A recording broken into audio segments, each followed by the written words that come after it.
Cartoons are supposed to be harmless, colorful noise to keep children entertained while adults drink lukewarm coffee and dissociate.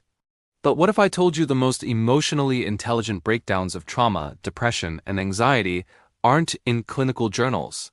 They're in animated shows with talking animals. Today, we're diving into 10 cartoons that do something weirdly powerful. They sneak real psychological depth into absurd storylines. From alcoholic horses to emotionally repressed princesses, these characters expose our mental health issues in disturbingly relatable ways. Let's start with BoJack Horseman, also known as the patron saint of high-functioning depression. BoJack is a washed-up celebrity horse. But don't let the species fool you. He's basically your emotionally unavailable friend who cancels plans, says he hates everyone, and secretly just wants a hug. What BoJack shows us is the long-term effect of unresolved childhood trauma. He's been emotionally neglected, taught that love is transactional, and now lives in a cycle of self-destruction that looks a lot like fame, addiction, and self-loathing. Classic coping mechanism. He doesn't heal, he spirals. But the show doesn't glamorize it. It shows the slow, grinding cost of avoiding therapy and clinging to temporary relief. If BoJack had a diagnosis, it'd probably be persistent depressive disorder with features of narcissistic personality traits. Basically, he's charming and broken. Like your ex. Now let's teleport to Rick and Morty, where the science is fictional, but the trauma is disturbingly real. Rick Sanchez is what happens when you give a genius deep existential despair, unresolved grief, and a god complex. A lethal cocktail. Rick masks everything with intellect and sarcasm. But his detachment isn't intelligence, it's fear. Rick believes that caring makes you weak, so he pushes everyone away. That's not apathy. That's trauma with a PhD. Underneath the catchphrases and portal guns, Rick shows the emptiness that comes from emotional avoidance. He doesn't want to be loved, he wants to be invincible. And that never works, unless you count dying alone as a win. Inside Out, on the other hand, takes a totally different approach, literal emotional embodiment. It shows what happens inside your brain when your life falls apart and nobody gives you instructions.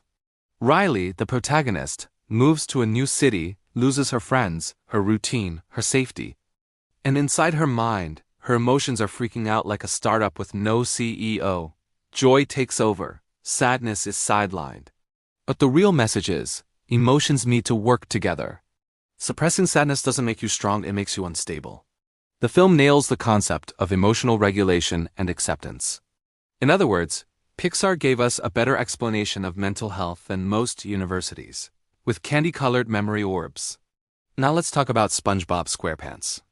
Yes, he's technically a sea sponge, but psychologically, he's a case study in overfunctioning. SpongeBob works a terrible job for a terrible boss, and somehow still loves it.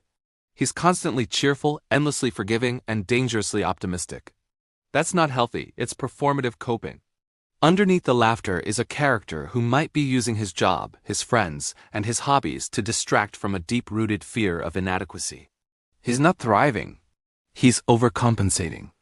If SpongeBob were human, he'd be that friend who plans all the group trips, always says, "I'm fine," and bursts into tears one day because someone forgot his birthday.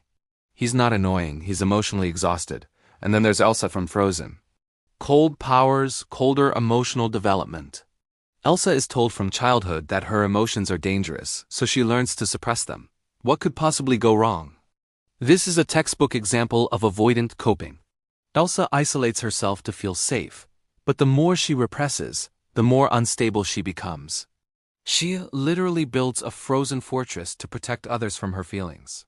That's not a palace, it's a trauma bunker. Frozen shows what happens when you're punished for vulnerability. Elsa doesn't need freedom.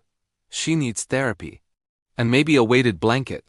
Meanwhile, Courage the Cowardly Dog is living in a horror movie with no exit. Every day is chaos, and he's the only one who notices. His owners are blissfully unaware, which means Courage has to handle everything himself. This is classic hypervigilance.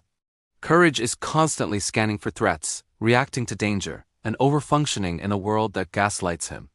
He's not a coward, he's traumatized. Courage reflects what it's like to grow up in an unstable environment. You become the protector even if you're terrified. Especially if you're terrified, and the worst part? Nobody thanks you, not even the people you save. Speaking of unhinged, let's talk about the Looney Tunes universe, specifically Bugs Bunny, Daffy Duck, and Wile E. Coyote.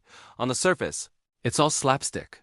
But psychologically, it's the DSM-5 with animation. Bugs Bunny exhibits classic narcissistic traits. He's charming, manipulative, and always in control. He doesn't win by strength, he wins by dominance and smugness. Daffy Duck, on the other hand, is deeply insecure. He craves attention, lashes out emotionally, and constantly sabotages himself. That's borderline personality behavior if I've ever seen it. Wile E. Coyote is the most tragic. He's obsessive, delusional, and incapable of learning from failure. He's stuck in a loop of self-destruction that he calls ambition. It's not ambition, it's denial with a jetpack. Let's cleanse our psychological palate with Steven Universe. This show is soft, gentle, and full of trauma. Steven is a kid raised by magical aliens, processing inherited pain from a mother he never met.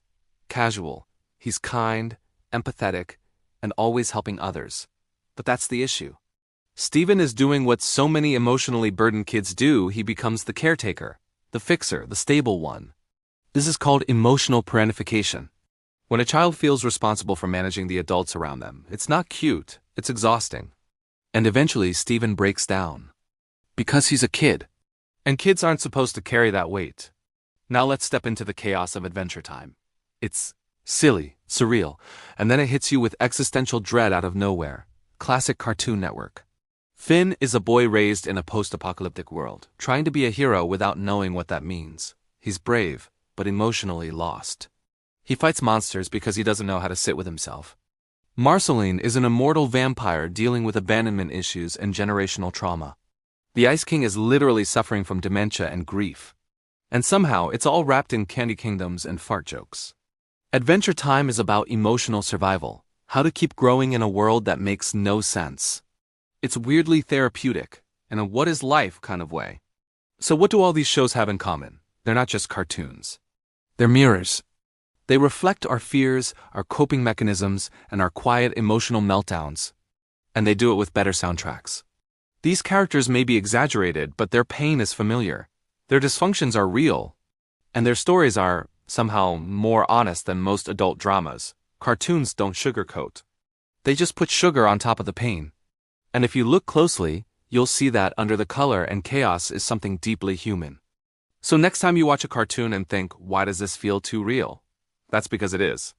Thanks for watching Psychology with Sergiu Popovici. Hit subscribe.